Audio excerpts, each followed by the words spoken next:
जिसको हम late and const बोलते हैं। लेट एंड कॉन्स्ट क्या है? एक इक्मा स्क्रिप्ट में 2015 में ये फीचर्स आया था, 2015 में। तो ये क्या बिहेवियर चेंजेस है दूसरे प्रोग्रामिंग से, तो उसको देखते हो क्या। इसका डेफिनेशन देख लेते हैं। लेट का देखते हैं। Let allow you to declare a variable that are the limited in scope to the block and blocks statements expression where you used, unlike the var keyword which define a variable globally or locally entire function regardless of the block scope। Okay, तो क्या है ना, late एक block scope है। Block scope in the sense ना, तुम्हें अगर बताओ ब्लॉक स्कोप क्या है, तो ये एक इस तरीके के ब्लॉक में रह सकता है। इस तरीके के ब्लॉक में हम जो जिसको डिफाइन करते हैं उसको ब्लॉक स्कोप बोलते हैं। जैसे कि यहाँ पर तुम एक्सप्रेशन भी देख सकते हो, जैसे कि इफ स्टेटमेंट है ये, तो ये एक एक्सप्रेशन हो जाता है यहाँ पर, जैसे कि x इक्वल टू 5 किया, तो ये ब्लॉक से बाहर नहीं जाएगा। कुछ वेरिएबल जैसे कि लेट x इक्वल टू 10 डालते हैं, तो इस केस में क्या होगा, ये वेरिएबल इस सॉरी यहाँ पे कुछ और वेरिएबल डाल दो y इक्वल टू, तो ये जो वेरिएबल है ये ब्लॉक से बाहर नहीं जाएगा। इसको ना हम ब्लॉक स्कोप बोलते हैं। पहले ये 6 से पहले ये फीचर नहीं था। ओके, ये 6 में फीचर आया हुआ है। और ये क्या है ना, एग्जाम्पल्स के साथ में देखते हैं यहाँ पर, और भी डेफिनेशंस में कुछ है तो बताता हूँ। ओके, तो ब्लॉक स्कोप है और ये लिमिटेड स्कोप है, लाइक वो उससे बाहर नहीं जाएगा। वही क्या हो रहा था पहले वैर कीवर्ड के साथ में, वो बाहर वेरिएबल डिक्लेयर हो रहा था। तो भी दिखाता हूँ, अभी देखते हैं। ये एग्जाम्पल देख लो, जैसे कि यहाँ पर ना हमारा नोट स्टार्ट कर लेते हैं, हाँ, डेफिनेशन चेक करने के लिए।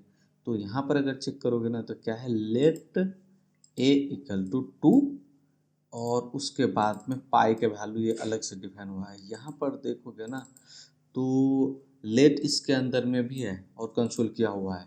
तो ये जो कंसोल है ए, तो दो ए है यहाँ पर, देखो एक दूसरा ए है, यहाँ पर एक दूसरा है। तो इसके अंदर का जो ए है वो ए ब्लॉक के अंदर में ही एग्जिस्ट करेगा, क्योंकि लेट ब्लॉक स्कोप है, ये बाहर नहीं जा सकता इस वैल्यू को। यहाँ पर देखोगे ना तो 3 रिटर्न हो रहा है। ओके, और यहाँ पर देखोगे ए ना, इसके जस्ट नीचे, इस ब्लॉक के नीचे, तो ये वाला वैल्यू एक्सेस नहीं हो रहा है। ये बाहर जो लेट डिफाइन हुआ है ना, वो वैल्यू एक्सेस हो रहा है। अगर इसको हम अगर बंद कर देंगे ना, तो इस केस में ना हमें एरर दे देगा। यहाँ पर देख लो कि ये हमें एक एरर दे रहा है। ओके, क्या एरर दे रहा है कि ए इज नॉट डिफाइन। तो बाहर के स्कोप में ना ए डिफाइन नहीं है। यहाँ पर देखोगे ना, ये वो हमने कमेंट डाउन कर दिया, इसकी वजह से यहाँ पर इसको ये बाहर एक्सेस नहीं मिल रहा है। तो यही है main difference of the let की, लाइक ये न्यू फीचर आया हुआ है जो बाहर से टोटली डिफरेंट है। जैसे कि अभी तुम्हें बताता हूँ, अगर इसको मैं बाहर करता हूँ, ओके सॉरी, ये रहता है और इसको बाहर करते हैं। ओके, और इसको भी बाहर करते हैं। ओके, तो तुम्हें क्या लगता है इसका क्या आउटपुट होना चाहिए? यहाँ पर देखो, अभी ए इसको भी वेरिएबल किया, इसको भी वेरिएबल किया। भैर जो कीवर्ड है ये ब्लॉक स्कोप नहीं है, ये फंक्शन स्कोप है। इसके वजह से ना इस ब्लॉक को नहीं मानता। उसके इसमें क्या हो रहा है कि हमारा हमारा जो ए है ये तो बाहर डिफाइन हो ही रहा है ग्लोबली।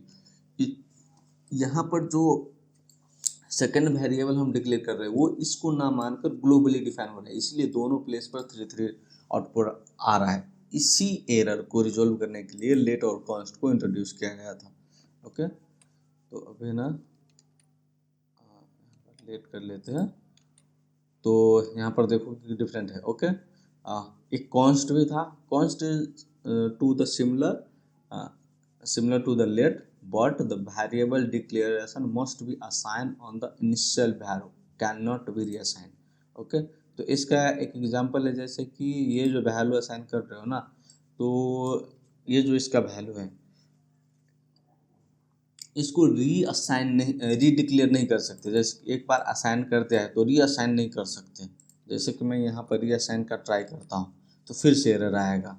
एरर क्या है यहाँ पर देखो, the assignment to constant variable, ये एरर है कि ये असाइन नहीं करने देगा हमें। ओके, तो इस तरीके के एरर है। तो ये था let and const in ES6। Okay.